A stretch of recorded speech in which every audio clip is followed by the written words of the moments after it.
Temptation. Life is full of temptations. One of my early clients in my consulting practice was a mission out west. It was a pretty large mission. They had like 70 employees, and even 30 years ago, a budget of $8 or $9 million, and all charitable giving. You know, this is what made this thing happen. It was a very vibrant place.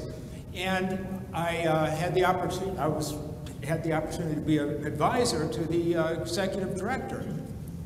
And the thing that I noticed about this particular mission is, one, it seemed to be running pretty smooth. You know, there's bumps and stuff along the road. Whenever you have that many people and everything going on, there's some challenges. But basically, what I saw was the employee morale was pretty good.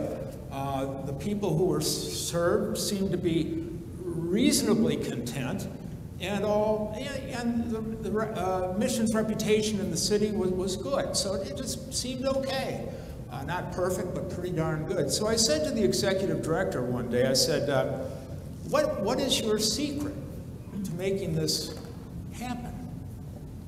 Well, the executive director, he was about 65 years old at this time, and it was a second career for him. He was an engineer in the aerospace kind of thing for many years, and then he moved into ministry, and he had kind of an engineer's mind in terms of looking at different things. But he said, what I have found works best for me is every morning I look at my calendar and I look at all the meetings and the things that will be going on, and I commit the day to prayer. And I go right down each meeting. I think about myself and how I might be in this and that, and I just commit each meeting, each situation to prayer.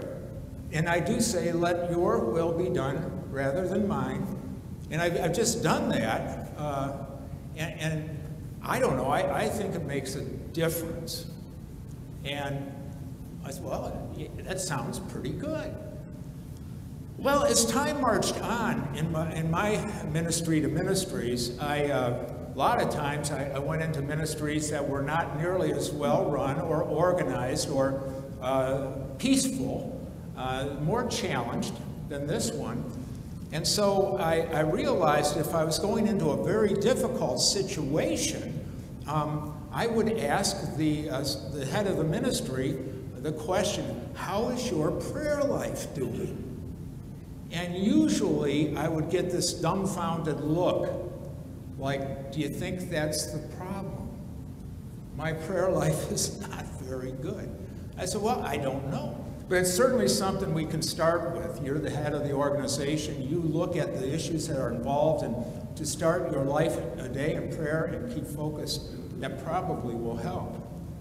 Well, today we see Jesus, who was baptized in the Jordan by his cousin John the Baptist.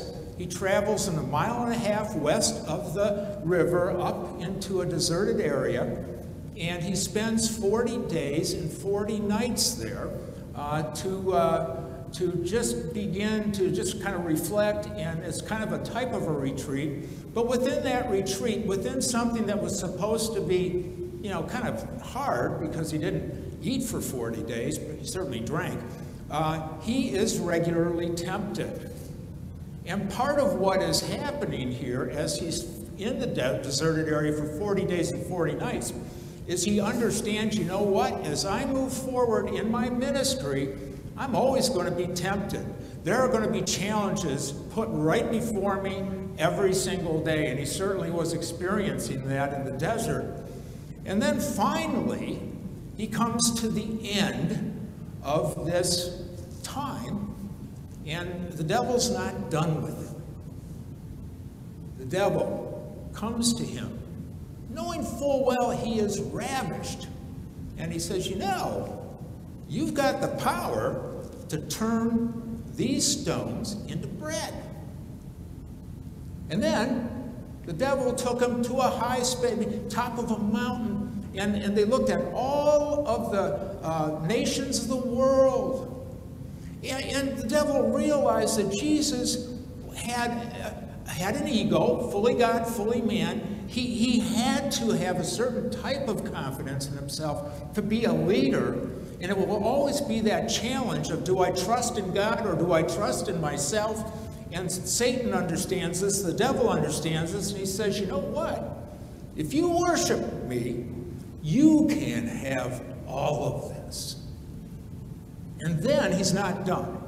He goes one more step. He takes Jesus to Jerusalem on the pinnacle of the temple.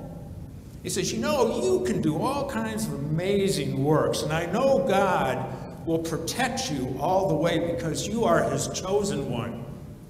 So what the heck? Why don't you just jump off this pinnacle, and I trust the angels of mercy will gather you up, and all will be well. Whew. We go now to 2022.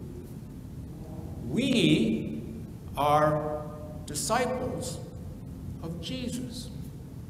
We are trying to follow Jesus. We are trying to bring our faith into our lives and in a practical way live it out, to be God's hands and feet. Just like Jesus had temptations, we have temptations. We were brought up in a world and contributed in some part to a world that culturally really does not embrace shalom other than Sunday morning. You know, you have the freedom to do what you do, and that's about where it is in our culture. We have not been encouraged necessarily by society to bring the good news in a variety of different ways into every context. We don't have that. And so we have challenges. We have temptations. We have consumed what society brings to us. We have been taught over time, and this has been going on for well over 100 years now, we've been taught to re-examine the distinction between needs and wants. What do I really need to live a comfortable life and to be able to share and give and move this thing forward? What do I need? But you see, the challenge for us is that we've been gradually, how should I put it? Gradually what's happened is the idea of a want, something more than what I have, is turned into a need. So I need the finest of everything, or the finest I can possibly afford, whether it's a home or a car or a boat or maybe a musical instrument or the finest school.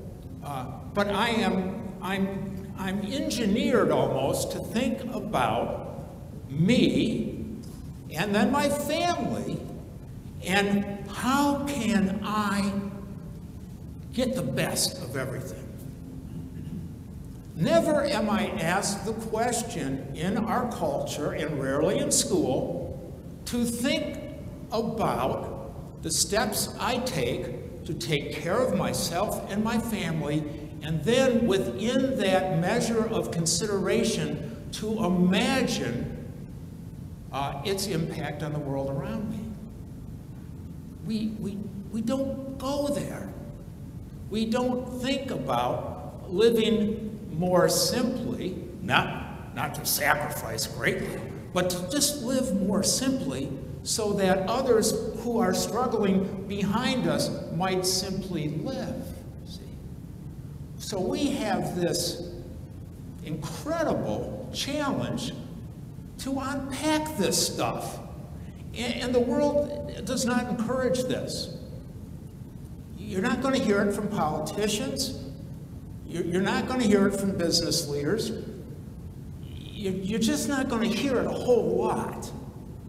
But yet the shalom keeps ambling along, encouraging us to examine how we live, how we spend money, how we do the things we do, and to ask ourselves the question, just what is enough? It's a question. It's a question of discernment that comes through the gift of the Spirit when we attempt to contextualize our life in the slipstream of shalom. All of a sudden, it becomes a question. And then other doors open up.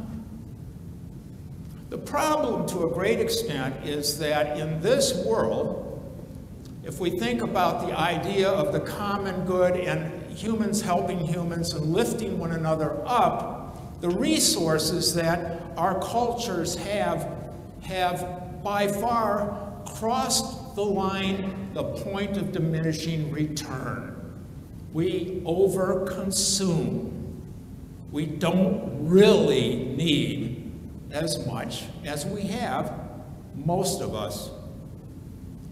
And how do we reevaluate these things? Each of us. Because we're victims of this and contributors. But if we refer back to the shalom, we have this opportunity to discern. Well, Jesus, here he is at the end of a 40-day fast, tempted by the devil. Now, the good news is that when the devil said to Jesus, when he's so hungry, you know what, you could take these stones and turn them into bread.